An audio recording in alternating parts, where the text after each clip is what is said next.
Hello everyone, welcome to my channel. Tea time snack అనగానే మనకు గుర్తొచ్చేది ఉస్మానియా బిస్కెట్స్.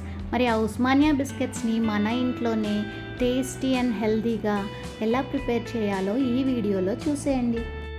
ఈ బిస్కెట్స్ తయారు చేయడానికి ముందుగా ఒక 100 గ్రామ్స్ ఆఫ్ బటర్ని తీసుకుందాం. నేనైతే సాల్టెడ్ బటర్ తీసుకున్నాను. ఆ తర్వాత షుగర్ పౌడర్ని 50 గ్రామ్స్ తీసుకున్నాను. ఇలా బటర్ రూమ్ టెంపరేచర్ వచ్చిన తర్వాత దాన్ని ఇలా విస్కర్తో ఆర్ స్పూన్తో అయినా కానీ బాగా బీట్ చేసుకోవాలి.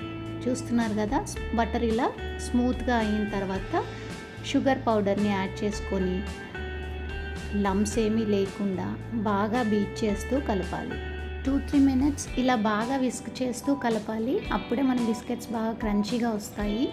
సో ఇందులోనే ఇప్పుడు ఒక పావు టీ స్పూన్ వరకు వెనిలా ఎసెన్స్ కానీ లేకపోతే కార్డమమ్ పౌడర్ అంటే యాలకుల పొడి కానీ వేసి బాగా కలిపిన తర్వాత అందులోనే ఇలా జల్లెడ పెట్టుకొని 1 కప్పు మైదా పిండి, కార్న్ ఫ్లోర్, బేకింగ్ పౌడర్, కొంచెం సాల్ట్ ఇవన్నీ వేసుకొని ఇలా జల్లించుకోవాలి.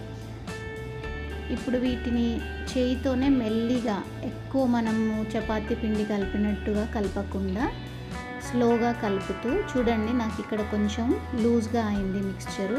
సో కాస్త పిండి యాడ్ చేసుకుంటున్నాను. అలా మీకు మిక్స్చర్ లూజ్ అయినా టైట్ అయినా పిండి కానీ బటర్ కానీ యాడ్ చేస్తూ ఇలా కలుపుకోవచ్చు. ఇలా కలుపుకున్న తర్వాత చూడండి ఒక ముద్దలా తయారు చేసుకొని ఇలా విరిస్తే మనకు ఆ కన్సిస్టెన్సీ రావాలన్నమాట. ఇప్పుడు పర్ఫెక్ట్గా ఇది ముద్ద రెడీ అయిపోయింది. ఇప్పుడు ఇది కాసేపు అలా పక్కన పెట్టేసుకొని ఏ ప్లేట్లో అయితే మనము బేక్ చేసుకోవాలనుకుంటామో ఆ ప్లేట్కి బటర్ కానీ ఆయిల్ కానీ ఇలా రాసుకొని బేకింగ్ పేపర్ ఉంటే మీరు బేకింగ్ పేపర్ యూస్ చేయండి, లేదంటే నార్మల్గా దానిపైన మైదా జల్లుకొని డస్టింగ్ అయినా చేసుకోవచ్చు. ఇప్పుడు ఆ పిండి ముద్దని ఒక రోల్ లాగా చేసుకొని చూపిస్తున్న విధంగా బేకింగ్ పేపర్తో కానీ పాలిథిన్ కవర్తో కానీ చుట్టేసి దాన్ని 15 మినిట్స్ అలా ఫ్రీజర్లో పెట్టండి.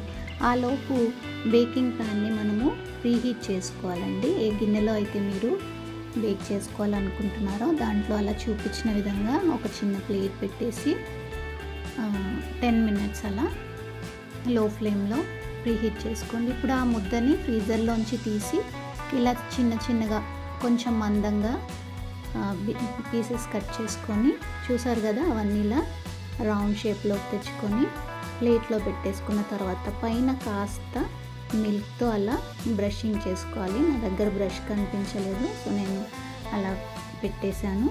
ఇప్పుడు ఇవన్నీ రెడీ అయిపోయాయి కదా, సో మెల్లిగా ప్రీహీటెడ్ ప్యాన్లో పెట్టేసి మూత పెట్టేసి ఒక 30 మినిట్స్ లో టు మీడియం ఫ్లేమ్లో కుక్ చేస్తే చూసారు కదా ఎంత పర్ఫెక్ట్గా ఉస్మానియా బిస్కెట్స్ రెడీ అయిపోయాయో. కింద కూడా మాడకుండా ఎంత పర్ఫెక్ట్గా వచ్చాయో చూసారు కదా. బేకింగ్ పేపర్ వేస్తే మాడవండి, అలా డస్టింగ్ చేసుకుంటే కాస్త మాడే ఛాన్సెస్ ఉంటాయి. కొంచెం అప్పుడప్పుడు మధ్యలో చెక్ చేసుకుంటూ ఉండండి. So perfect Osmania biscuits are butter cookies ready అయిపోయాయి.